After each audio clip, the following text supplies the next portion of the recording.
Hey guys, welcome to the Field of 68 YouTube channel. If you like what you see here, hit that subscribe button and you'll get more college basketball content just like this.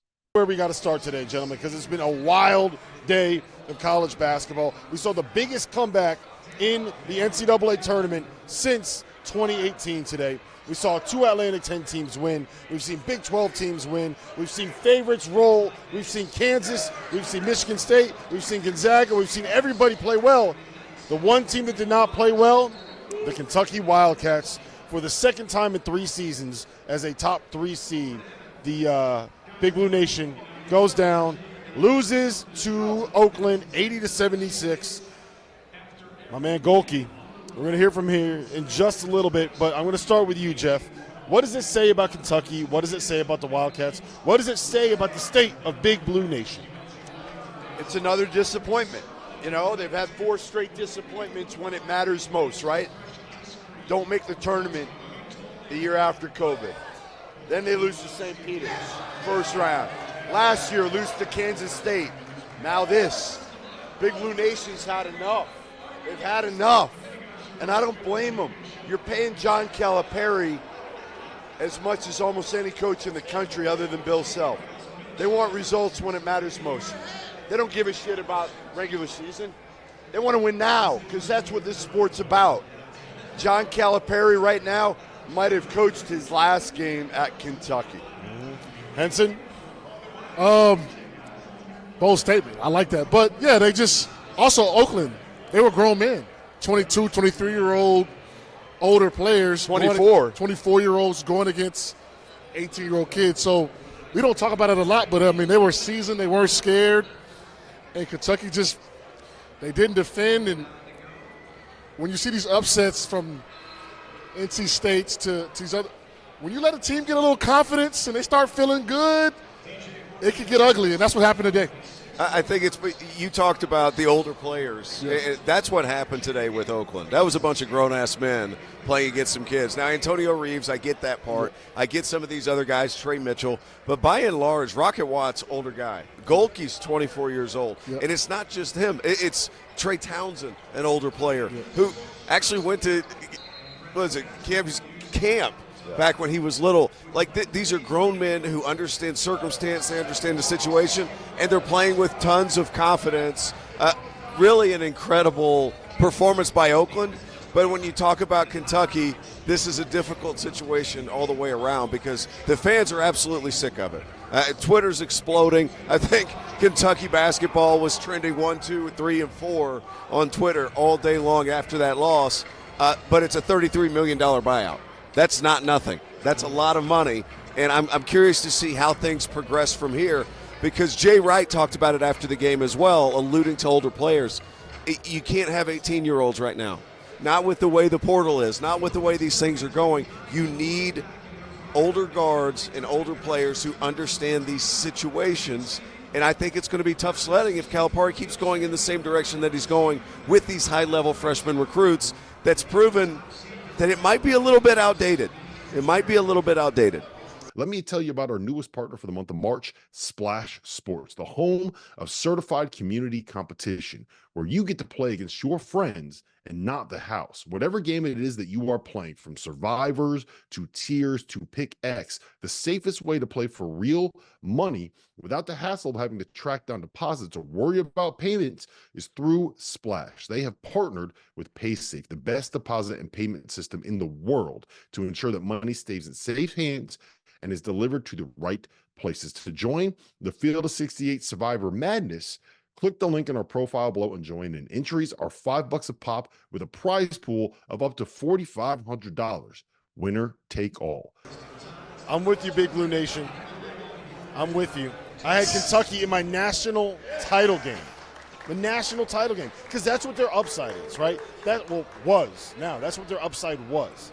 But I think you guys are exactly right. Like we saw the downside and the risk that you take playing with younger players. I mean, look, Robert Dillingham, 2 for 9 from the floor. Reed Shepherd, 1 for 5 from the floor tonight, right? DJ Wagner, completely non-existent. The only guy that really showed up, AJ Reeves, older guy. Reeves, Trey Mitchell. The 2 fifth-year guys are the ones that came through for Kentucky when it mattered, and it wasn't enough. I do want to give credit real quick. We're going to get to this interview here with Golke in a second, but I want to give credit to not just him, right? He's going to be the story. He's the guy with the funny hairline and the funny name, and all he does is shoot threes. He got up 23s today, which is more than John Henson got up his entire basketball career. I didn't hear what he said. He said Golke got up more threes tonight than you got up in your career. No way. No chance. Yeah. I shot 35 threes my last year. There you go. But I want to give credit to the rest of the guys on that roster, because down the stretch it was Trey Townsend making the big shots, right? Yeah. It was he was Rocket unstoppable. Watts getting into the lane, finding DQ Cole for the open three, the big three that clinched the game, right? And we said this earlier, Kentucky did what they needed to do to make that run, Jeff. But Oakland went out and won this game down the stretch. You got to give them credit for that. No, they responded. Again, when Kentucky took the lead, you felt like, all right, that's probably it. But Oakland matched them. They matched them. They showed again that they weren't rattled, right? Reed Shepherd made a shot late, and you felt like, all right, you saw one go through the hoop. Here it goes. Well, they never were able to get that momentum. But going back to what you said, still about Big Blue Nation in Kentucky, because I think still it's important to note that John Calipari is owed $33 million. Okay, so this isn't going to be easy. It's not an easy decision. Mitch Barnhart, probably above him, probably above the athletic director of Kentucky. But this is one that's going to be now talked about, absolutely critiqued. And again, Calipari brought in John Welch before the year. It's not like he didn't make changes going into this season. You guys listen to what he said after the game. I didn't hear it. You guys said he really didn't take accountability. He threw his players under the bus more than he did for some, but he also was like, hey, look, they didn't play the way that we played the last couple of weeks. And that's true. The problem is when he says Reed Shepherd and Rob Dillingham didn't play well, they didn't play well. He's not lying. They asked him about the portal. He said, no portal. I got a good class of guys coming in.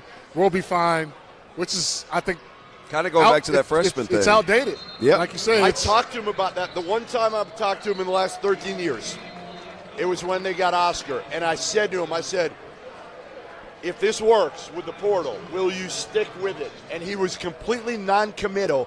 And then he said something today about he wants to help young kids. And I'm like, dude, young kids are, and he mentioned freshmen, whether they're 18 or 20, isn't that helping a kid? Yeah. Like, why does it have to be freshmen?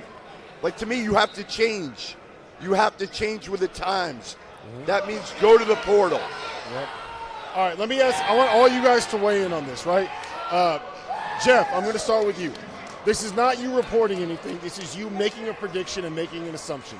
Will John Calipari be coaching at the University of Kentucky in November of next year? Yes or no? My guess is that John Calipari's coached his final game at Kentucky. That's what I think. I don't think he'll be at Kentucky next year. I think they'll figure this thing out. Now, he's not going to leave money on the table. Trust me. He is not going to walk away. But can something be done there where maybe he gets paid most of it? Again, there's an offset here.